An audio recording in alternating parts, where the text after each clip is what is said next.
Hello students, हमने last video में exercise 2.5 के कुछ क्वेश्चंस डिस्कस किए थे और उसमें हमने एक पैटर्न नोट किया था। सिमिलरली वही पैटर्न बाकी क्वेश्चंस में भी अप्लाई होगा।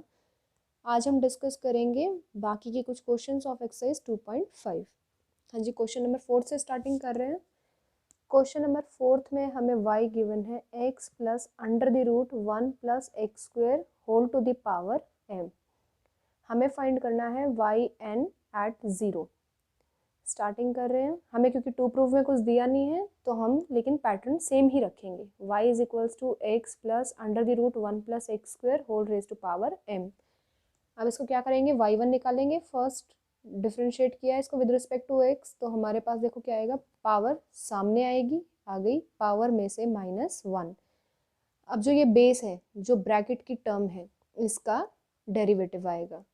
x का derivative 1 plus under the root का मतलब क्या होगा, हाफ। ये मैं आपको करके दिखा देती हूँ इसका डेरिवेटिव एक बार। हाँ जी, हमें दिया है x plus under the root 1 plus x square, इसका डेरिवेटिव करना है। तो कैसे करेंगे, फर्स्ट x का 1 आ जाएगा प्लस, इसका मतलब क्या है 1 plus x square raise to power half. Power आगे आएगी, पावर में से -1 होगा और फिर जो ब्रैकेट है उसका डेरिवेटिव, तो वो क्या बनेगा 2x। तो सिंप्लीफाई करने के बाद क्या आया, 1 plus half 1 plus x square raise to power -half into 2x। 1 plus 1/2 upon 1 plus x square raise to power half into 2x। 2 से 2 कैंसिल हो जाएगा। 1 प्लस एक्स अपॉन हाफ को लिख सकते हैं अंडर द रूट, तो under the root 1 plus x square. जो नीचे बेस था जिसकी पावर m थी, उसका डेरिवेटिव हमारे पास ये आ गया सिंप्लीफाई करने पे। हाँ जी, देखिए ज़रा, यहाँ पे भी ये 2 से 2 कैंसिल हो जाएगा। ये देखिए ये सेम बन गया, यही आ गया सॉल्व करने पे। अब आगे देखते हैं, एलसीएम ले लेते हैं। ब्रैकेट के अंदर ही एलसीएम ले लिया तो हमारे पास पूरी टर्म का एलसीएम ये बन गया है। अब ऊपर आपने एक चेंज देखा होगा, पावर यहाँ पे m-1 है, यहाँ पे कितनी है पावर इसकी 1 है। ब्रैकेट के अंदर की टर्म देखो सेम है, सिर्फ आगे पीछे लिखी हुई है x plus under the root 1 plus x square under the root 1 plus x square. m-1 है पावर, इधर इसकी पावर कितनी है ऊपर 1, तो m-1 प्लस 1 कितना हो जाएगा पावर m। नीचे वाली टर्म एज इट इज आ गई। अब हमने कहा था अगर अंडर द रूट हो तो हम क्या करेंगे, स्क्वेयरिंग करेंगे, और अगर हमारे पास डिनोमिनेटर में कोई टर्म है तो हम क्या करेंगे, क्रॉस मल्टीप्लाई करेंगे ताकि नीचे की टर्म ऊपर चली जाए। तो यहाँ पे दोनों काम करने पड़ेंगे क्योंकि नीचे भी टर्म है और अंडर द रूट भी है। स्क्वेयरिंग की ताकि अंडर रूट हट जाए, और जो स्क्वेयरिंग करने के बाद टर्म बनेगी उसमें नीचे टर्म तो रहेगी, उसको ऊपर ले जाएंगे क्रॉस मल्टीप्लिकेशन। तो हमारे पास ये बन गया है। अब क्या करोगे, फिर से डिफ्रेंशिएट करोगे विद रिस्पेक्ट टू एक्स, तो हमारे पास ये टर्म आ गई है। अब इसमें कॉमन देखो 2y1 इधर भी है, 2y1 इधर भी है, और सिमिलरली 2y1 इस टर्म में भी है। तो अब क्या कर देंगे, पूरी इक्वेशन को 2y1 से डिवाइड कर देंगे। डिवाइड किया तो हमारे पास इक्वेशन ये बन गई है। अब हमारे जो 2.4 एक्सरसाइज थी उसमें यहाँ पे हम क्या करते थे, लेबनीज लगाते थे। वही सेम किया, differentiating n times bye Lebanese theorem. ये अलग क्वेश्चन बन चुका है, ये अलग बन गया है। तो हम क्या करेंगे, इसको आप अलग लेबनीज थ्योरम लगाओगे, इस पे आप अलग लगाओगे। आंसर जो आएगा देखो कैसे आएगा, इस पे लगाया तो ये टर्म्स आएंगी, इस पे लगाओगे ये टर्म्स आ जाएंगी, और इसका सिंपली होता ही है, first derivative y1, second derivative y2, third derivative y3, तो nth डेरिवेटिव क्या बन जाएगा, yn बन जाएगा। अब आपने क्या किया, यहाँ पे टर्म्स को कलेक्ट कर लिया है, yn+2 वाली एक साथ कर दी, n+1 की देखो एक यहाँ पे है, एक टर्म यहाँ पे है, दोनों को एक साथ कलेक्ट कर लेंगे। तो हमारे पास आगे देखो सिंप्लीफाई करके क्या आ जाएगा,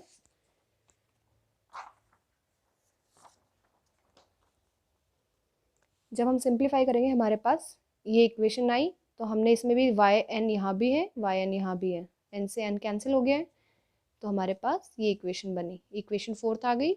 नेक्स्ट हमारा क्या था क्वेश्चन, हमें फाइंड आउट करना है yn एट 0। हमें ये फाइंड आउट करना है yn एट 0। तो हम क्या करेंगे, अब x को क्या पुट करेंगे 0, कहाँ कहाँ पुट करना है, y में, y1 में, y2 में और जो लास्ट में हमारी yn+2 वाली आई है। हाँ जी, मैं आपको लास्ट क्वेश्चन में बता चुकी हूँ, फिर से मैं रिपीट कर रही हूँ एक बार। y लिखा है, इसको हम लिख सकते हैं y ऑफ x, क्योंकि y किसकी टर्म्स में दिया हुआ है, x की टर्म में, तो इसका मतलब y is a function of x। y of x, ये लाइन लिख रही हूँ मैं दोबारा, x plus under the root 1 plus x square whole raise to power m। y at zero निकालना है, इसका x को क्या पुट करना है, zero. Zero plus under the root 1 plus zero का square raise to power m, ये क्या आ जाएगा, 1 raise to power m is equals to 1 आ गया। हाँ जी, देखते हैं आप, ये आया है यहाँ पे। ठीक है, आगे चलते हैं हम इक्वेशन सेकंड में। इक्वेशन सेकंड हमें यही गिवन है, इसमें पुट करते हैं।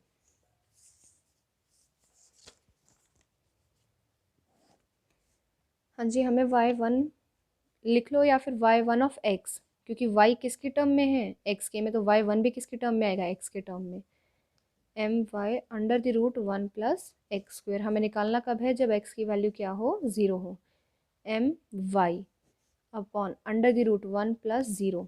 अब यहाँ पे आप कंफ्यूज हो जाओगे कि एम वाई आ गया है, लेकिन आप यहाँ पे कंफ्यूज मत होना, y का मतलब सिंपल y नहीं है, y is also function of x, तो ये क्या है, y ऑफ x है। ये क्या है, y ऑफ x है, y ऑफ x, तो इसका मतलब क्या आ गया है, एम वाई ऑफ ज़ीरो।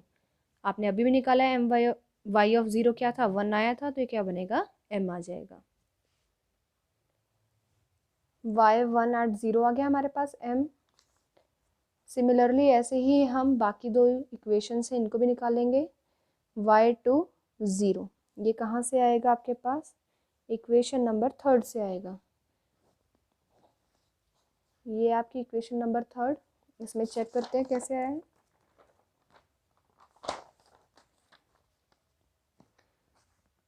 इस इक्वेशन को मैं रीराइट कर रही हूँ, दोबारा लिख रही हूँ,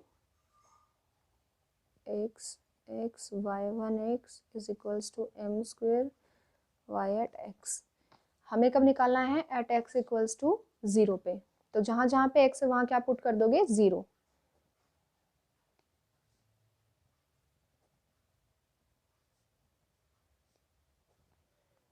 इसकी वैल्यू हम पहले निकाल चुके, क्या आई थी हमारे पास, 1। ये टर्म तो क्या बन गई, ज़ीरो, बचा क्या है हमारे पास, y2 ज़ीरो। इसका मतलब y2 at zero is equals to M square. ये देखिए आ गया है। ऐसे ही आप लास्ट इक्वेशन में पुट करोगे, वहाँ से वैल्यू आएगी, वो वैल्यू भी हम देख लेते हैं।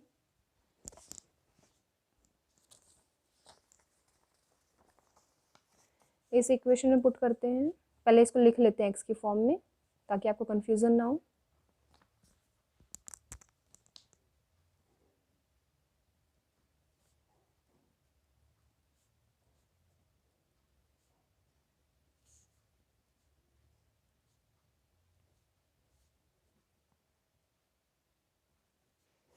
This is x। हाँ जी, अब हमें क्या करना है, एट ज़ीरो निकालना है, तो जहाँ जहाँ पे x वहाँ के पे ज़ीरो पुट कर दो।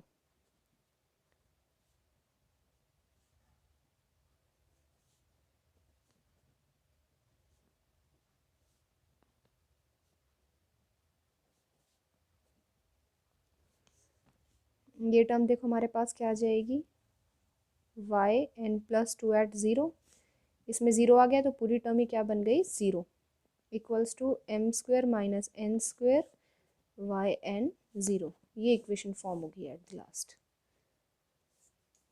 ये देखिए यही इक्वेशन आ गई। अब आप क्या करोगे नेक्स्ट, n को रखोगे 1 2 3 4 5 अप टू सॉन, तो जब 1 3 5 मतलब n ऑड है, उस केस को अलग कर देंगे, और जब n इवन है उस केस को अलग करेंगे। हाँ जी, ऑड को देख लेते हैं पहले, n को रखा 1 यहाँ पे, हम जब n को 1 रखेंगे तो इसका मतलब देखो यहाँ पे क्या बनेगा ऊपर वाली इक्वेशन में, n इज इक्वल्स टू 1, इस इक्वेशन में रख रहे हैं।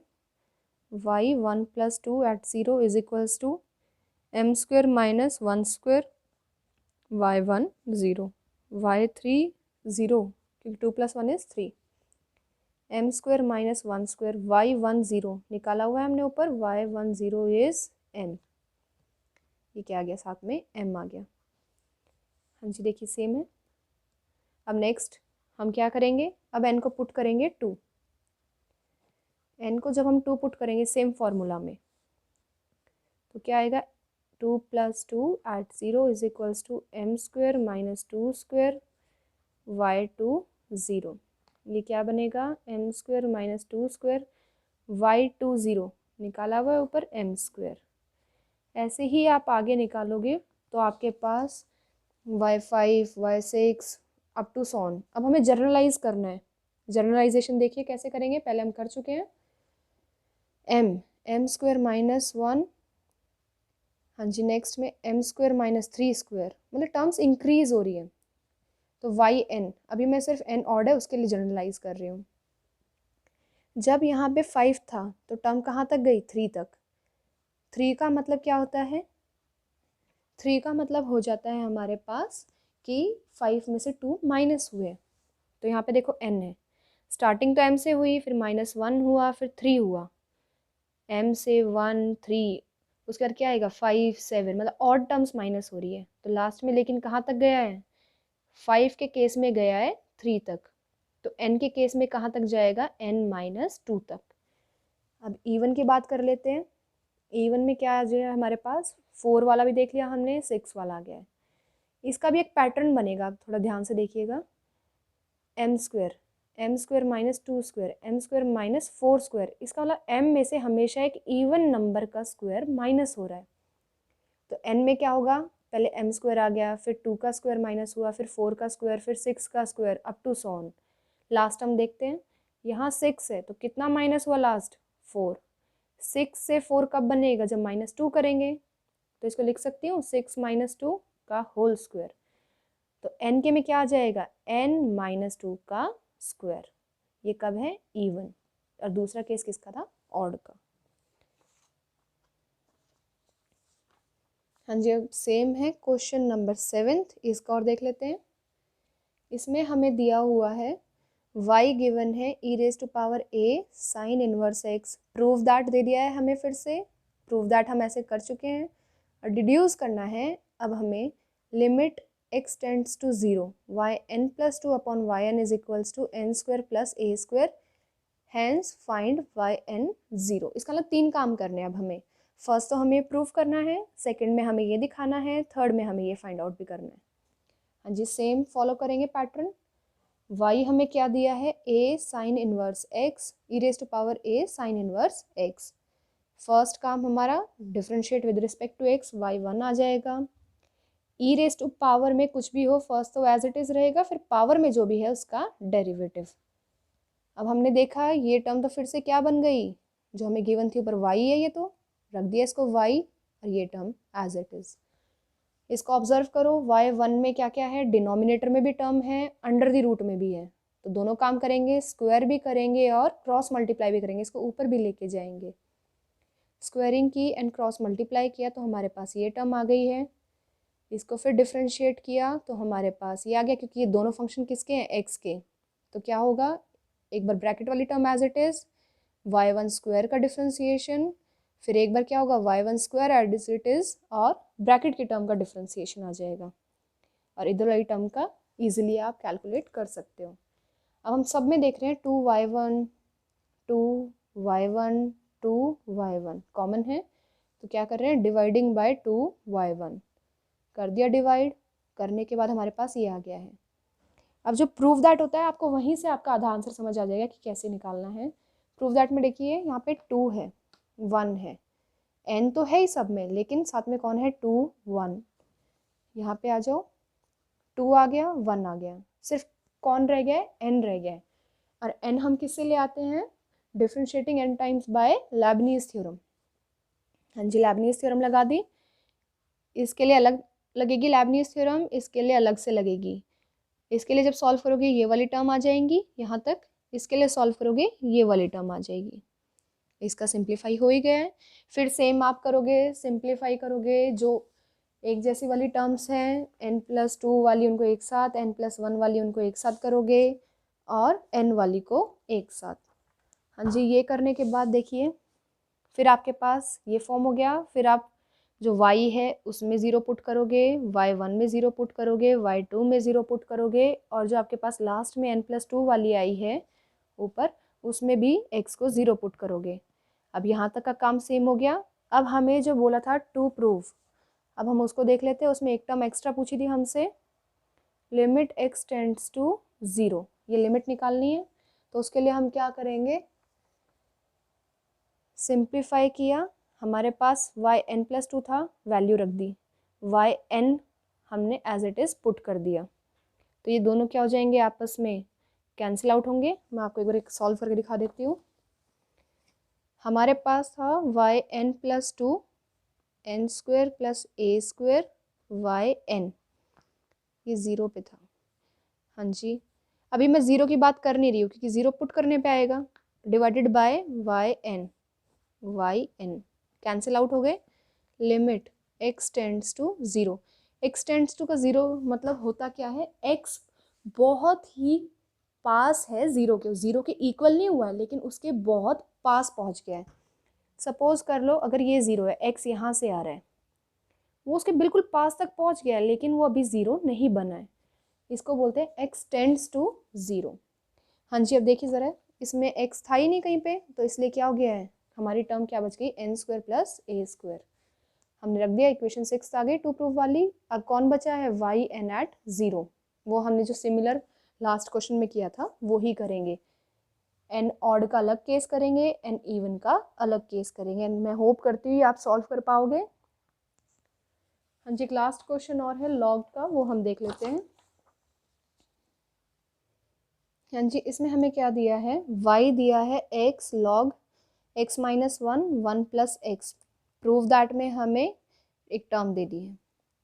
हाँ जी, पहले क्या करोगे, log की प्रॉपर्टी याद होगी आपको, log a/b = मैं यहाँ पे लिख भी देती हूँ, log a/b = log a - log b। ये हम प्रॉपर्टी इस पे अप्लाई करेंगे तो देखिए क्या बन जाएगा, log x - 1 - log x + 1। अब हम क्या करेंगे, इसमें आप एक चीज़ नोट कीजिएगा, हमने यहाँ पे y1 y2 नहीं निकाला है। वो क्यों नहीं निकाल रहे, क्योंकि हमें कहीं पे भी n+1 या फिर m+1 m+2 ये नहीं पूछा है, डायरेक्टली क्या पूछा है, ym पूछा है। पिछले क्वेश्चंस में हमसे क्या पूछ रहा था, वो मैं यहाँ पे दिखा देती हूँ एक बार। ये देखिए, दोनों में डिफरेंस देखिएगा, n+2 n+1, yn तो निकल जाता है लेबनीज़ से, लेकिन ये +2 के लिए हमें क्या करना पड़ता था, 2 बार डिफ्रेंशिएट करना पड़ता था इस क्वेश्चन में। लेकिन हमें ऐसा कुछ भी नहीं पूछा, डायरेक्टली क्या पूछा है, m टाइम्स डिफ्रेंशिएट कर दो। ठीक है, कर देंगे हम डायरेक्टली बाय लेबनीज़ थ्योरम। यहाँ पे सिर्फ क्या किया है, राइटर ने n के जगह पे m कर दिया, तो आप कंफ्यूज मत होना कि हमने तो n के लिए किया था। ये सिर्फ उसका नाम एक तरह से t भी बोल देगा उसको, कल को z भी बोल देगा, कोई भी अल्फ़ाबेट वो यूज़ कर सकता है, लेकिन प्रोसेस सेम है, मतलब भी सेम है। हाँ जी, इसके लिए किया हमने लेबनीज़ थ्योरम यूज़ की। लेबनीज़ थ्योरम यूज़ करने के बाद हमारे पास ये टर्म आ जाएगी, ये टर्म आ गई। फिर आपने क्या किया, इसका स्टैंडर्ड फार्मूला याद होगा आपको, हमने कुछ फार्मूलाज किए थे एनएस डेरिवेटिव के लिए, वही अप्लाई किए, लॉग ax + b वाले। a की वैल्यू क्या है यहाँ पे 1, b की वैल्यू क्या है -1, a की वैल्यू 1, b की वैल्यू 1। ऐसे ही इस पर करोगे तो आपके पास ये टर्म आई, एंड आप इसको सॉल्व करो। यहाँ पे सॉल्व देखो कैसे किया है। इस टर्म में क्या है, m-1 का फैक्टोरियल। m-1 का फैक्टोरियल का मतलब क्या हो गया है, m-1 factorial is equals to m-1 into m-2 factorial, ऐसे लिख सकते हो। सिंप्लीफाई में थोड़ा करके दिखा देती हूँ, 5 फैक्टोरियल जैसे आप उसको लिख सकते हो 5 इंटू 4 फैक्टोरियल, मतलब सेम रहेगा। यहाँ पे भी हमने वही किया है। ऐसा किया क्यों है, क्योंकि इसमें कौन है, m-2 का फैक्टोरियल है, इसमें भी कौन है, m-2 का फैक्टोरियल है। तो हम चाहते हैं सब में से कुछ कॉमन आ जाए, तो इसके अंदर भी m-2 फैक्टोरियल बैठा है, और इस टर्म को भी हम क्या लिख सकते हैं, m-1 इंटू m-2 फैक्टोरियल। सब में से हमने क्या किया है, m-2 m-2 m-2 m-2 का फैक्टोरियल कॉमन ले लिया, ये आ गया है बाहर। यहाँ कौन बच गया, m-1, इधर भी कौन आ गया, m-1, यहाँ से जो टर्म चली गई तो कौन बचा है, सिंपली m-m। इसी को सिंप्लीफाई किया है, प्लस माइनस माइनस प्लस बन गया है, यहाँ पे माइनस आ गया है, और कुछ नहीं किया है, सिर्फ एलसीएम लिया है। एलसीएम लेने के बाद हमारे पास ये टर्म आ गई है जो हमें प्रूफ दैट में दी है। इसी के साथ आपका सेकंड चैप्टर फिनिश होता है। नेक्स्ट वीडियो से हम चैप्टर नंबर 3 स्टार्ट करेंगे।